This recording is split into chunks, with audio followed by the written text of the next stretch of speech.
With the development of technology, transport software are no longer only for print quoting, benefit and consignment note printing, benefit invoice printing, and so on, but also integrates any ledger status to operation, fleets, payroll management. In other words, technology dramatically reduces time-consuming data entry, since wherever data is entered or captured into systems, it is immediately updated or shared with all other parts of systems. Therefore, if we are satisfied with the internal controls of IT systems, we work more efficient with the perfect and integrate data. For example, as for account receivable, it is likely to utilize calculation to recalculate the agents to check a currency valuation and allocation, since we are satisfied with the internal control. Hi guys, my name is Wilson, the presenter of question 2. I'm going to discuss whether we will use the work of all experts on the audit. Well, my answer is yes. In the road transport industry, when the accidents happen, companies could have obligations to compensate others for losses, especially when they are sued. And the relevant account to these issues is the provision for damages or compensation. But the thing is, an expert could be needed to help auditors to judge the reasonability of this account, since the AVA could be at risk. Imagine that a company is sued and the provision for damages is recorded as $1 million.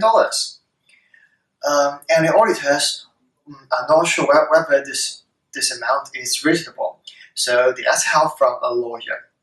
After analyzing the accidents, the lawyers suggest the estimate provision should be less than $1 million. So using the work of experts, auditors finally considered this amount unreasonable. So in our conclusion, the auditors will use the work of experts on audit. Thank you. Australia is currently going through a challenging economic conditions, with its annualized growth rate falling down to nearly 0.9% from the average mark of 2.75% to 3%. The two major economic factors or external factors are falling house prices and devastating drought conditions, which has further stifled the net exports. The most transported goods for the road transport companies are said to be construction goods. So when the developers are not willing to start any new projects, the goods are not getting transported. And that's where a huge dent in the revenue of the road transport company comes from. And when we talk about devastating drought conditions, it has caused a widespread farmer distress across Australia, and the agricultural produce has gone down marginally. Both these factors are affecting the road transport companies or the industry in terms of falling revenues, and that's where we need to assess the going concern factor.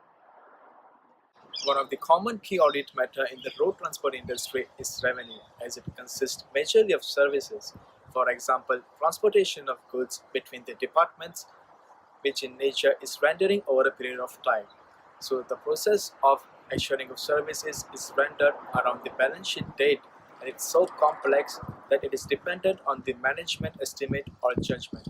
So in order to meet the market expectation, the road transport companies are relying on overstating their revenue, as there is increasing in trend in the industry. In order, the auditors will address this issue by reviewing of the revenue policies of individual customers' agreement to make sure there is an agreement with the accounting standards, and verify documentation and internal controls such as tax invoices with supporting documents such as delivery notes to assure that there is an occurrence at assertion level.